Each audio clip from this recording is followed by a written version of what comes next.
Salut Artan, merci de nous accorder cet entretien. Avec plaisir. Alors est-ce que pour commencer tu pourrais te présenter en quelques mots, qui es-tu voilà. Alors, je m'appelle Artan Molucci, j'ai 27 ans. Je suis d'origine kosovare. Je suis en Suisse depuis un an, un truc comme ça. Je travaille à la Fondation Foyer Handicap en réception. Peux-tu nous raconter peut-être un peu ton histoire, pour quelles raisons tu as un ce handicap? Alors, j'ai une maladie qui s'appelle la spina bifida. C'est une maladie qui touche la moelle épinière. Il y a une partie des nerfs qui sont sectionnés à un certain niveau. Du coup, ce qui fait qu'à partir de la taille, tout ce qui est parti du bas, je ne sens plus rien. Et donc, ce qui fait que je suis paralysé et que je suis en chaise roulante depuis ma naissance. Et c'est une maladie qui se péjore pas, heureusement. Et par rapport à ça, ton niveau d'autonomie, si tu devais dire que tu as souvent besoin d'aide ou tu as très peu besoin d'aide? Je pense qu'à 95%, je suis assez autonome. Ok. Il y a juste j'ai des infirmières à domicile pour ce qui est soins, douche, etc. Parce que niveau mobilité, c'est un peu compliqué. Comme c'est des endroits souvent où il y a beaucoup d'humidité, je risque de facilement glisser ou de me faire mal. Mais sinon, à 95% pour mes déplacements, rendez-vous et tout, je suis complètement autonome. Et la formation que tu as faite, tu l'as fait plutôt de manière ordinaire.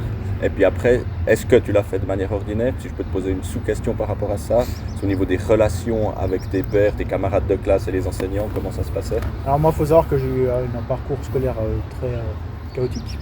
Mais j'ai commencé en école spécialisée au CRER, qui est un endroit où on accueille des personnes avec handicap pour justement les intégrer à la vie scolaire, leur apprendre. C'est où j'ai appris la langue.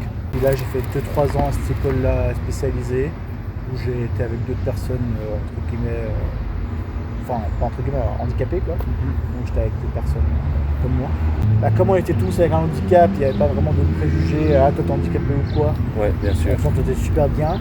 Et puis après avoir fait ça, quand j'avais acquis des capacités à parler bien français, etc., j'ai commencé ma scolarité normale. J'ai fait la primaire, le cycle, et puis après j'ai fait ECG, école de commerce. Ok, et puis ça, avec tes camarades de classe en école primaire, ça allait ou Primaire et cycle, c'était très compliqué. Ouais. Beaucoup de préjugés, j'ai passé beaucoup de moments seul. J'ai eu des problèmes mentaux aussi, mentaux de dépression parce que les gens étaient très très méchants, surtout aussi que c'était les pires années de ma vie. Ouais. Au niveau scolaire, c'était vraiment la méchanceté pure et gratuite. Il y a des fois où, ça je crois même maintenant que je t'ai jamais raconté, mais il y a même des fois où les gens étaient tellement méchants qu'à pause de midi, j'allais me cacher dans les toilettes pour manger. Ah ouais, pour pas qu'on m'harcèle. C'est pas cool. Parce que j'avais tendance à me faire harceler, à me faire piquer mon goûter, des trucs comme ça. Enfin, les gens venaient, ils me prenaient mon sac, ils le balançaient pour que j'aille le chercher ou quoi. C'était vraiment des trucs assez très durs. Et puis après, après le cycle, j'ai fait 2 ans à l'ECG et ensuite j'ai arrêté l'ECG, je suis parti en école de commerce. Et puis là, ça a complètement changé. Là, les gens sont matures, j'ai pas eu de problème. Et du coup tu as quand même réussi à continuer tes études, tu as eu une marge de progression, disons tu as quand même fini ton école obligatoire. Après, j'ai beaucoup doublé. Au cycle, j'ai doublé ma dernière année parce que justement je séchais beaucoup les cours parce que j'avais peur. Ouais. Donc je sais que la 3e année, je l'ai redoublé parce que j'avais beaucoup d'heures d'absence. On va dire que j'ai eu beaucoup de difficultés, j'ai doublé 3 fois en tout, à l'école de commerce j'ai doublé 1 fois aussi. Mais comparé au cycle où c'était vraiment par les gens, là c'était d'autres choses. C'était plus de l'application on va dire, mais sinon c'était dur vis-à-vis des gens primaires et tout, mais je me suis accroché justement pour pouvoir partir le plus vite possible de ces établissements. Tu rencontres quelques difficultés tout au quotidien, et puis si c'est le cas, est-ce que tu arrives ou comment tu mets en place pour réussir à les surmonter? L'accessibilité niveau bus, train, tram, etc.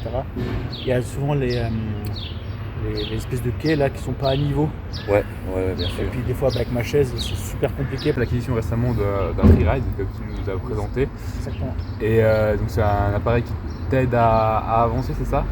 C'est un espèce de moteur comme un vélo en gros, où on accroche devant la chaise avec des attaches en gros. Et puis ça permet une grande liberté, autonomie. nous dire, toi, qu'est-ce que tu pourrais attendre des travailleurs ou des travailleuses sociales par rapport à comment ils pourraient s'occuper des personnes en situation de handicap? Je trouve qu'il faut vraiment apprendre en fonction si on s'occupe d'une personne handicapée pas, dans mon cas c'est une personne handicapée, mais je trouve qu'avant de s'occuper de quelqu'un il faut vraiment apprendre à le connaître. J'ai eu des infirmiers, médecins ou quoi qui me, entre guillemets, me chouchoutaient trop. Ils venaient, ah mais reposez vos bras, je vais vous pousser, ah vous avez fait tomber un truc par terre, je vais vous le ramasser. Puis du coup moi j'étais là, les gars, je suis para, je suis pas tétra quoi. Enfin voilà quoi, le bas je bouge pas mais le haut je peux tout faire quoi. Donc je pense qu'avant de s'occuper d'un patient qui a un certain type d'handicap, ok il faut d'abord se renseigner sur le handicap, mais après, par exemple moi je suis en chaise, c'est pas forcément dire ah il est paraplégique donc on doit l'aider au maximum. Merci beaucoup en tout cas de nous avoir accordé cet entretien. Avec plaisir. Et merci pour tous tes témoignages qui étaient très, très riches et très intéressants à suivre. Merci à vous. Et puis voilà. À la prochaine.